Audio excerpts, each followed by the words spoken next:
What is up, my friends? This is a $16 knife. This is a Mora-esque knife. It's still a Swedish company. Hultafors make these ones, and this is the GK.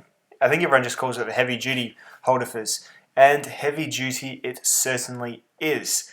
So I got this one from an online seller in Australia, $16 here. It's about $12.50 in Australia, and it looks pretty much like a Mora, but there are some fairly substantial differences. The first difference is the hard plastic handle. I'll just flash the specs up here as I run. The hard plastic handle is a little bit like on the basic range of the Moras, but it is definitely a higher density, super strong stuff, or whatever they've done to it. The second is the blade. It is a Scandi bevel, but then they've V-ground the very edge of it, so it's kind of not going to be as wood carvery as a Scandi grind is, but it's going to be a lot more durable because a Scandi grind will warp pretty easily. Like I put a complete Scandi on my Mora Bushcraft Black, which is actually a fairly similar knife to this one in purpose, I think, because that comes with a V-bevel as well. And as a result, it carves wood a lot better, but it is a bit more delicate, more inclined to roll. So this one has the V-bevel like a Bushcraft Black has from the factory, or a Garberg does. So that's the handle, just basic green plastic. It's nice and comfortable in the hand. It's just hard, so I mean, you're going to have to get used to that, or wrap it in some Wilson wrap or something. That's it next to a Mora Companion. It's about the same size knife. The Bushcraft Black, slightly bigger, but I would suggest probably about as rugged and well made. Maybe even less when you see what I do to this thing later on. So yeah, that's the three sort of Moras. I'll start with the bad and just get the one bad thing out of the way, and that's the sheath. So Mora Bushcraft Black, they all have these basic friction fit sheaths. That's got a belt loop or a clip attachment. The Companion has a clip attachment, goes over your belt, no worries at all. What they've done with the Hultafors sheath is this weird attachment system where you kind of have to, you can put a button on it, and that's fine, so like an overalls button can slot into that.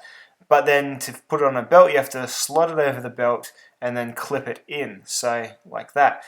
So you can't really put it on a belt while you're wearing it, you sort of, and just slide it over. You have to kind of unclip it and then clip it down, and the clip system kind of sucks. So it's a bit of a struggle to do it, and it just seems a bit flimsier than your average Mora sheath. So you have to kind of press it over your belt and then lock it in. And this is just a normal belt, so just not ideal. Maybe the button thing's probably better, or just hang it off your tool belt or something.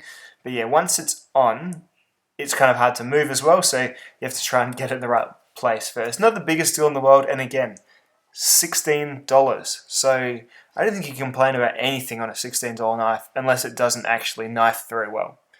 Comparison blades, top BK7, ZT0180 below that, and then below the Hultafors is the Gerber Strong Arm. Four very tough, very durable knives, and this one might be the most durable. Let's test it.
Dear Sir, I am writing to express my complete and utter contempt for your testing methods. I've seen time and time again stupid YouTubers like yourself test knives under circumstances that the knife companies do not intend their knives to ever be exposed to. To strike the back of a knife with any form of cudgel amounts to nothing but abuse. All you YouTubers with your shitty videos and your testing that means nothing except for an increase in ad revenue make me sick. I can't stand seeing any more knives being put to abuse and anything. Whoa. Relax, fella. See, if you look at the packaging of this knife, this is a YouTuber's dream. Because you see, they actually say it is okay to do that and that with a hammer. Oh yeah. 5 minutes into bushcraft and chill, and he gives you this look.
And how cool is that? It still shaves wood relatively well. This was never a crazy, awesome, super carving knife, but it's got a sharp bevel. The scanty grind probably doesn't make too much difference here, but hey, it's still a performer.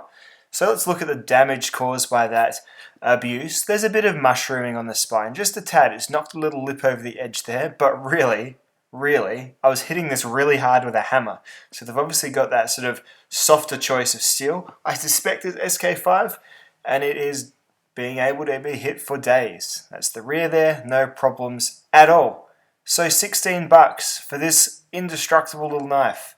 Buy 6 of them, put one in every car, every little nook and cranny you've got. What better disposable, awesome, hard use knife than this one? Thanks for watching, dudes, and I'll see you in the next video. Bye.